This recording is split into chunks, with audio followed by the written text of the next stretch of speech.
Morning everybody.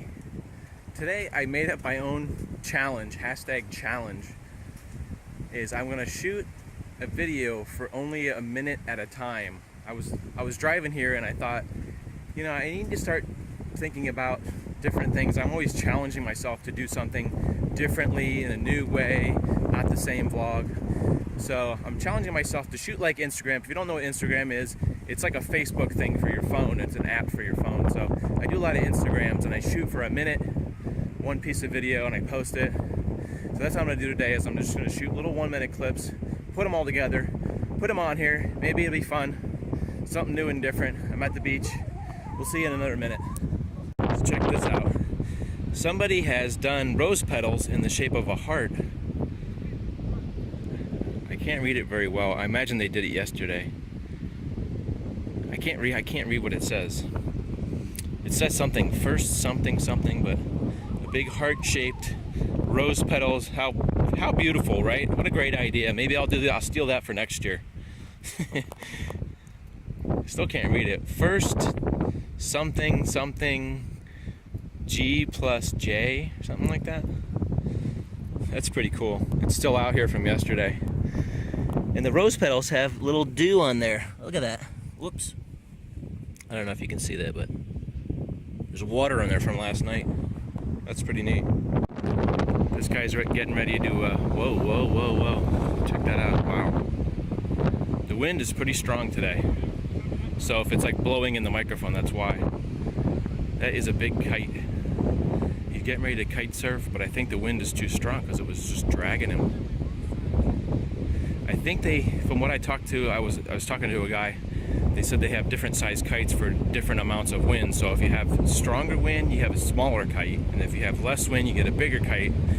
Provides more lift. You can probably go to YouTube and see some videos of that. So the kite's up, and this guy is doing it a little bit differently than I've seen before.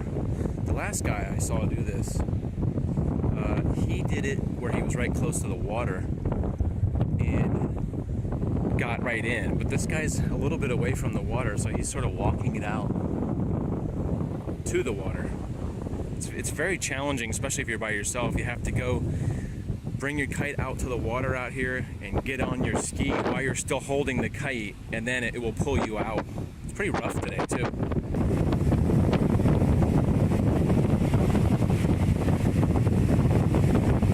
So I was talking to the guy who was with the windsurfing guy.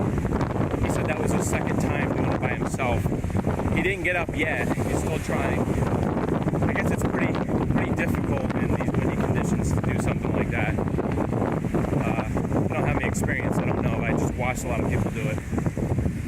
Very challenging, I guess, when you're first starting. This is what kite surfing looks like if you haven't seen it before. It's basically surfing with that kite pulling you like that. You can get pulled around. I guess once you get in, it's a lot less swimming than like conventional surfing. It's almost like a hybrid surfing. Sorry about this camera work.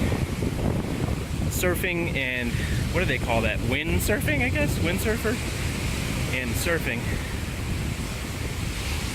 Kind of a hybrid thing. But it's probably a lot of isometric, probably exhausting anyway.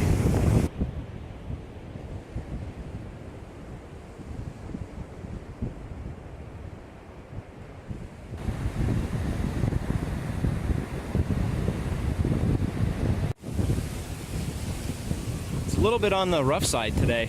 Very, very windy. You can probably hear the wind in the microphone. Very rough seas. Still a lot of people out here, just constant wind. One thing I'm working on now is to work on my tan. You can see my arms are a bit tanner than my chest area. So I've been trying to run a little bit with my shirt off to get a little bit more of a tan. Coming into the spring, so I don't look like a ghost on the beach. It always looks weird having this farmer's tan. So there's a bit of Sarasota Beach, Lido Beach history here. This building, formerly a casino out on the beach, which is not here anymore, but this is basically where we're standing. I think we would be standing in this area here, but there's actually a smaller building here. Very interesting picture though. I've not noticed this sign here. The sign may have been here and I just never saw it before, but pretty interesting how in the background here there's like dirt roads on the beach and there's these empty lots over here. It's amazing because now there's like not one parcel of empty land here, and it looks like there's a whole forest of trees back here. Like this whole line looks like all maybe pine trees. It's so different now. This is all roads and houses and hotels and everything. It's just really funny to look at this. I don't know if this is like the 40s, sometime between the 40s and the 60s. I think this photo was taken. Pretty amazing. You see these postcards? They used to have these funny postcards back in the old days of they used to have a lady in a bikini and then they had an alligator on the beach, and you could tell it was photoshopped in. I'm talking about like the 70s, 80s. They used to have these funny Florida postcards that were really goofy. They still have some goofy ones, but I remember those when I was a kid. Every time you'd go to any store, they'd have the same goofy postcards of the alligator on the beach, which alligators don't go to the beach, they're in the rivers.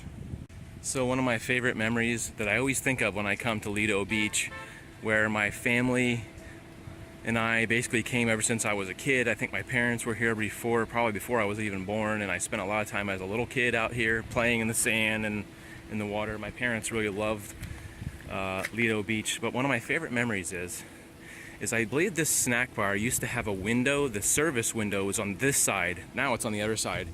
And I remember being a kid and walking up to this service window, and as we were walking up this way, I remember seeing a topless woman walk up right next to us, and there was a topless beach that was further down, but I probably had never seen in my life a topless woman before.